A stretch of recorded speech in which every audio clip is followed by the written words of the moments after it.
Stand by to launch FanStream Sports. 3, 2,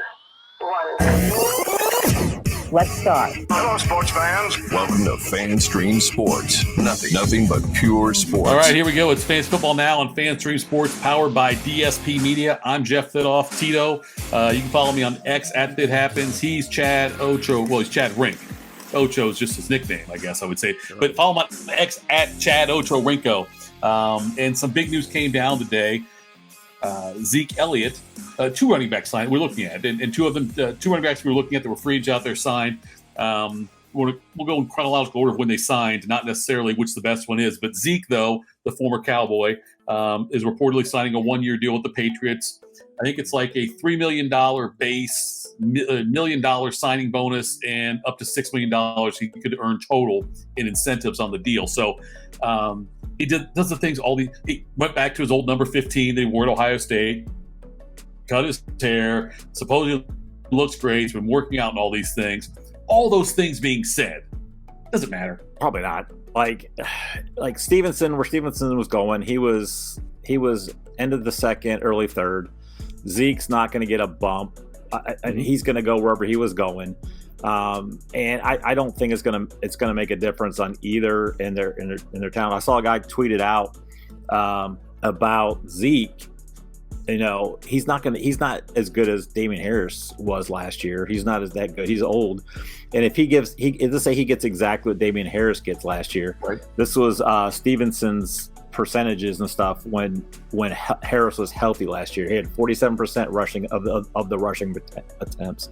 So I don't think Zeke's going to get 50. Zeke's never been one in the passing game, so Stevenson is still going to have the route participation and the target share like he did last year. Short yardage, Stevenson had 61% of the short yardage carries last year when Harris was healthy. He was 100% always using the 2-minute drill. So, and he averaged almost 16 points per game. So I don't think it's going to matter. I don't even think you handcuff Zeke if you draft Stevenson, because they're two totally different players, and Zeke's not what he was 5 years ago. It seems weird to me that Zeke would take. What this tells me is that Zeke was not getting interest anywhere else, because if you're going to sign a one-year deal, you want to get to a situation where you can maybe get a bigger deal next year. And going to New England, where you're not going to be the number one guy, and I think most people can see that. And like you just pointed out the stats that what they did with that. So the fact that you're not going to be the number one guy and you're taking this money, it says to me Zeke didn't have anything else out there where he could have improved his stock. You didn't seem to go to a team that's got a questionable guy or questionable backfield situation, or it's not like he went to the Raiders, where they got the Josh Jacobs holdout thing going on. It wasn't like that. So that's what it leads me to believe, which I think it's a desperate grab for Zeke just to get another payday. But I'm with you, man. I don't think there's much there for him. No, and it was such a weird signing, because it's not like he's there like, oh, I could maybe win a Super Bowl, because the Patriots aren't there. They drafted two running backs last year that they liked. Right. So I think you're right. I think nobody wanted him because they knew he's kind of washed, and the Patriots took a chance on him just because who knows why, because he's Belichick. Said, two Stevenson fumbles puts Zeke back in number one running back. Then if Stevenson fumbles twice, that's just it. I think they like Stevenson, but Belichick gets weird sometimes, and who knows what'll happen. Yeah, Stevenson gets in the doghouse, and then it's Zeke time. So, who knows? But I don't think Zeke has really any kind of value in redraft or any kind of league. So I wouldn't even draft him. I still think he's undraftable. The other guy, though, that signed reportedly is agreed to terms, is a little more draftable than Zeke, and that is Dalvin Cook now going to the Jets on a one-year, $8.5 million deal. So you got Zeke for $6 million potentially, depending on the incentives. Right. Cook $8.5 million on a one-year deal, and something like this, it's a great sign for the Jets. Getting him in there. I think it just further tells you they're in for that they really want to get a Super Bowl run in this year. That we know the Aaron Rodgers clock is ticking, but Breece Hall coming off an injury. Does this tell you they're not sold on the fact Breece Hall is going to be healthy early, or do you think it's just another weapon? I think it's another weapon. I think if they're at the Texas Hold'em table, they're putting all their chips in. They just know, hey, this is probably our best shot. Because Rodgers next year, Rodgers will be one more year older, so I think it's probably mostly let's just get as much talent as we can in here. Let's not have to use Breece Hall for 250, 300 touches this year because he's our future. Right. We don't want to mortgage that. Bring Dalvin in, let him split. I'm sure it's going to be more like a 60-40 Dalvin, maybe 70-30 early on, and then it may slowly go to 50-50. That's why I thought it was so weird once Cook had the news that he might be going to the Jets. So was it a week or two ago? Yeah. Breece Hall was still getting drafted like the end of the second. I thought that's too early for a guy coming off injury, number one, but two, they're going to bring somebody in. So it's going to be interesting to see now where Breece falls, because he won't still get drafted. He'll be a third round, probably mid to late third. But it's also going to be interesting to see where Dalvin Cook slides up, if they're going to be kind of close together on that. I think they are both have value this year. Like, I have no problem drafting either if it's in the right range, and I think I would probably lean, I'd rather get Cook than Hall, because I still think even with this news, I think Hall's still going to get drafted. You just redraft, and obviously Dynasty, Hall's the guy, I'd be drafting him high. But in redraft league, I still think Hall is going to go probably ahead of Cook. But it's going to be interesting to see here this week I'm going to start doing some drafts just because I want to see where that goes. But they are both very viable in a team that's going to probably be very run heavy. And now we're waiting on Kareem Hunt. He's the last one out there. And I think he will probably slot somewhere closer to what Zeke signed for.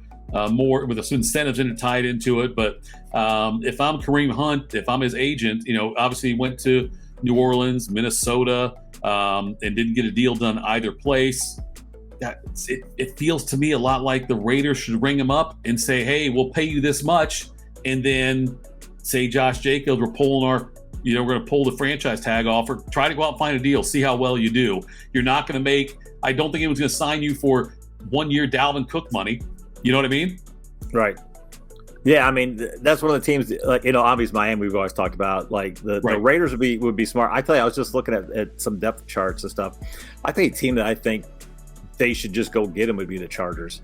I know Eckler's their guy, but they have nobody. It's like Isaiah Spiller, who just never turned out to be what he was. They've got Josh Kelly and then some four stringers. So the Chargers would be a team I think would be kind of interesting, because it gives them that good backup behind Eckler and just gives another pass catching weapon for that team. If you're looking to really make that move, the Chargers would be interesting just team wise. And if anything, if Eckler goes down, Hunt slide right in. So it's going to be interesting to see if anyone picks him up before the season starts, or he's just going to be one of those guys with Fournette that's going to just be, hey, when someone gets hurt, then their phone's going to be ringing. So Raiders, Chargers, and the Dolphins, I think, are the three big ones, and then maybe Dallas.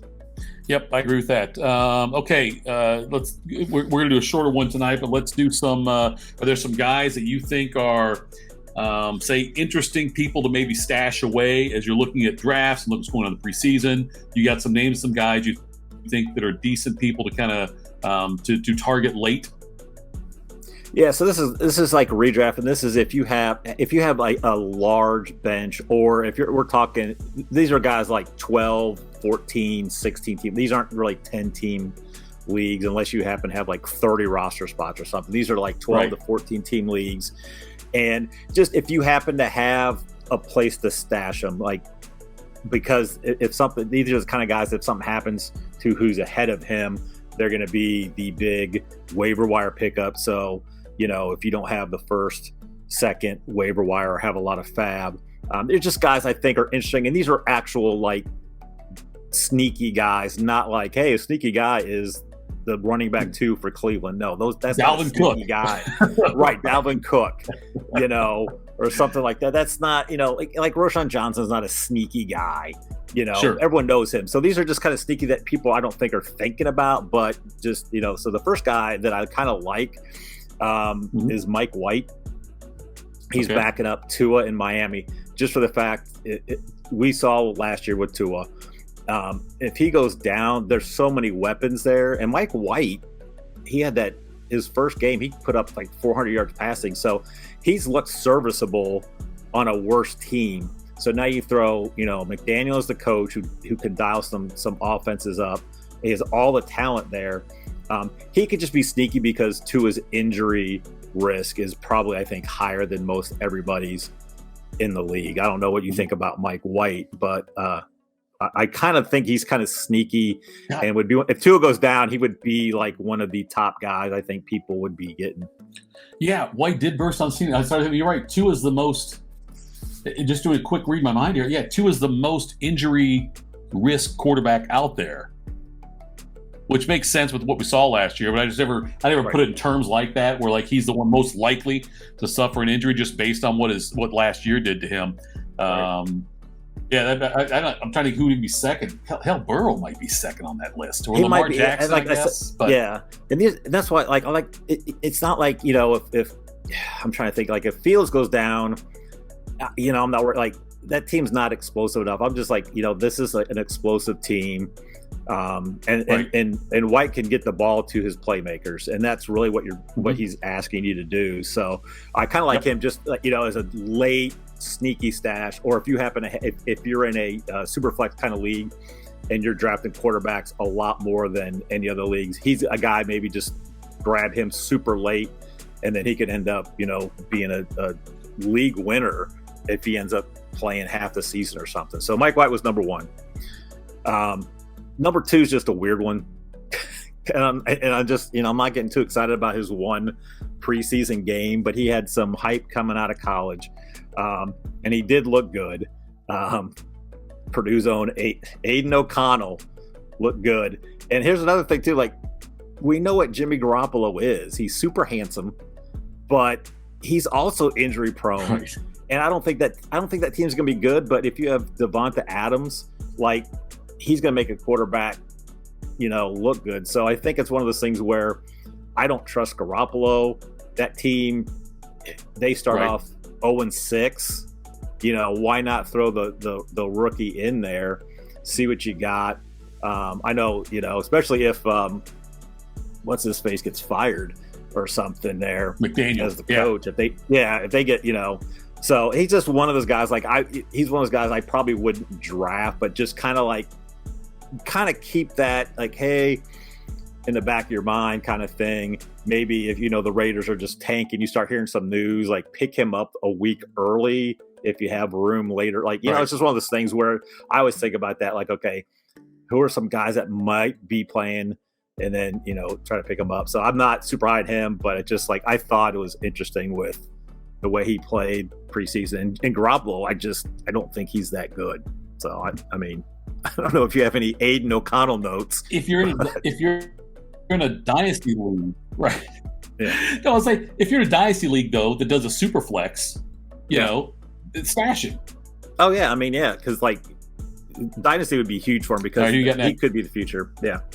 I saw this and I did like, so if the Eagles played this week, and I think the Eagles are going to be a problem this year with most teams. I think they're just so talented on both ends of the field. Jalen Carter first play, like, just disrupted everything. So, but I didn't realize it until I had heard somebody, like, Penny played, Swift played, Kenneth Gainwell did not play. And there's talk like he could be the one, and I'm like, I don't know about that. They liked him last year, so like he's a guy, like, because we know Penny will be hurt by the time I finish this sentence. So right, Gainwell's kind of like that. Like if you're late in the draft, you're just like, hey, I need a running back that could, if he gets the opportunity, be huge.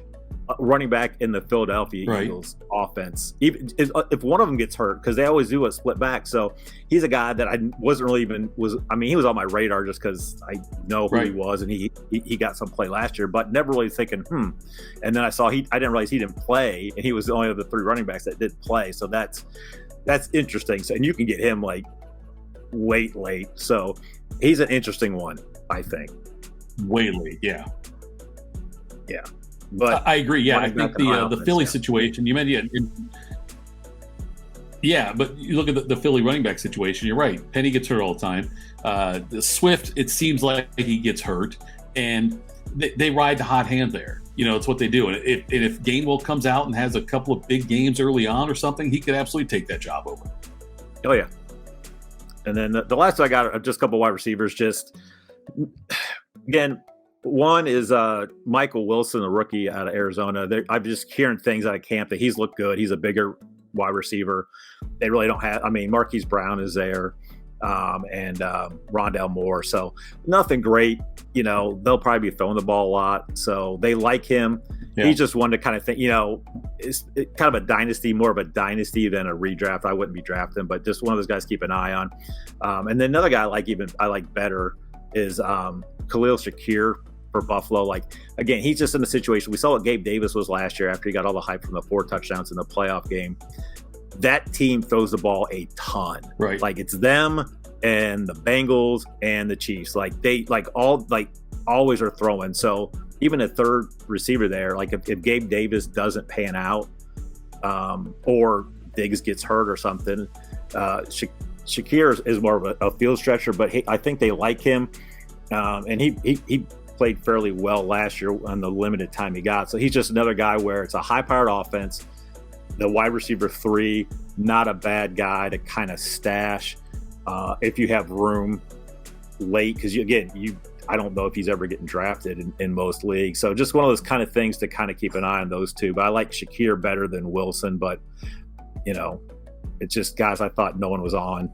I want to close out with a couple of tips here, or a couple of scoring ideas. And one's one I've pitched before in your presence that I love. But and that is drafting head coaches and having bonus points for wins, or have bonus points at points added to your score if the coach of the team the coach you hired or drafted wins games by a certain amount of points. If they have a 20-point win, you might get more bonus points for that, because I would love to be able to fire a head coach. I'd love to be able to come out with and say, you know what, I'm cutting bait with Sean Payton. He's no longer my head coach. I am now hiring whatever. I'd love to be able to do that kind of stuff. So that's one option that makes it kind of fun. If you can do that, is drafting head coaches. You get one, maybe you get 2, I guess, but whatever. You got to decide which one you're going to start. But that's one option. The other thing I saw, and I will tell you this, Chad and I don't think that should be the end all be all for any of your draft. Listen to sites, listen to other people as well. Just form your own opinion off of what everyone's saying. So we also do this. I look at some guys and see what they say and see some of their news. Who we like on Twitter puts out some great information, and he had something he suggested that for kickers, you get 0.1 points for every yard the field goal is that they make. So a 39-yard field goal is worth 3.9. A 22-yard field goal is worth 2.2 or whatever, and a 54 is worth 5.4. I thought that was kind of an interesting idea, too, to do with kickers. Yeah. I'll hit on both of those in a minute, but what you said, it's one thing. Sometimes you get too much information, but find the experts that you kind of like, and try to get some different ones too, because there's guys I don't like that I just like their content because it's just different than everybody else. But and take something as a grain of salt, because you got guys who are like, hey, here are 19 sleepers this year. I'm like, okay, that's too many sleepers, first of all. So just take a lot of information, because there's some guys that and there's some guys that are really good with the data, just good with some of the other things that they have, and just some of their thoughts, and some guys are super entertaining, some are all of them. So find a few that you like, and just it's really, for fantasy management, it's just gaining information and then taking it all in, and then you make the decision. Don't especially when we start getting into weeks and stuff. So if Thidoff and I are both like, hey, we love this guy this week, he's going to go off, and he doesn't, don't get mad at us because you started him over it's still your decision to do that. So, but listen to as many as you can, as because no one's got the sports almanac from Back to the Future 2 or 3 or whatever one it was. So, but no, I like the head coach thing.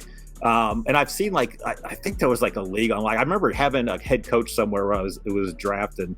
I think I did it when my kids and I were doing it. I was like, hey, you got to draft the head coaches this for the week. We just did it every week.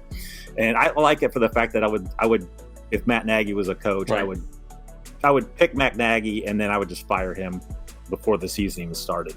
So I like that, and I really do like the kicker scoring because smart move. Because it is just like, get out of here. Just it sends a message to the team. Hey, anyone.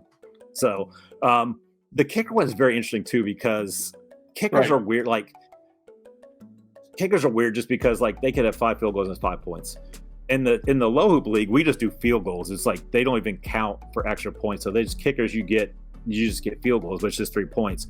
I don't like if it's 40 to 49, it's 4. Like that would be cool. Like so that way it's a little bit even. So like a 30 yarder and a 39 yarder should be a little bit different. So I like both those, and it's not like a huge difference, but it could be if you got a guy like McPherson who's just bombing 50 yarders, or if you get then that it kind of gives a strategy too if you have coaches. If you just draft one coach, just say hey, everyone gets one coach, but then you can fire him and pick up other guys or whatever.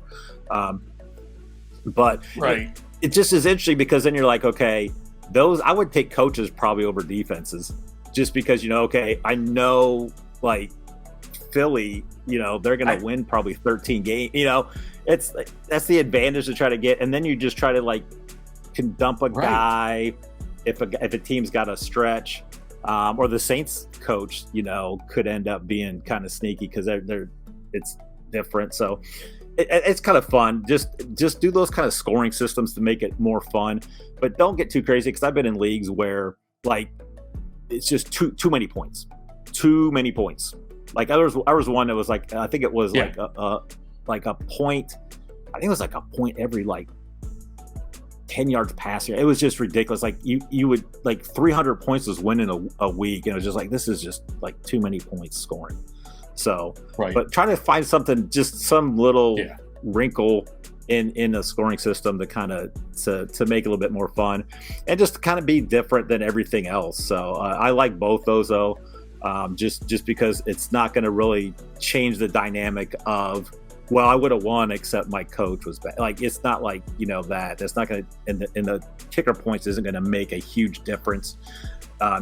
Even because you're not even going to draft kickers in round 7 just because you make that change either. So I like both those. So if you guys ever watch us on the YouTubes, which we are on the YouTube, so if you're listening to us in Spotify and you want to see our lovely faces and the expressions that we make, check us out on YouTube, subscribe, make a comment. What kind of scoring system if you have a cool scoring system, go to YouTube, drop a comment, and we will respond. I have nothing else to do. I mean, we both work, but I work from home, so I can comment or have one of my 6 kids comment for me.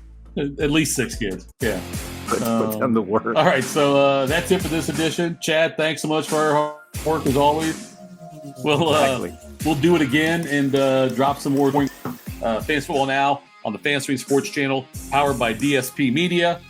And Chad, thanks so much, bud. We will talk again soon. Take care, man.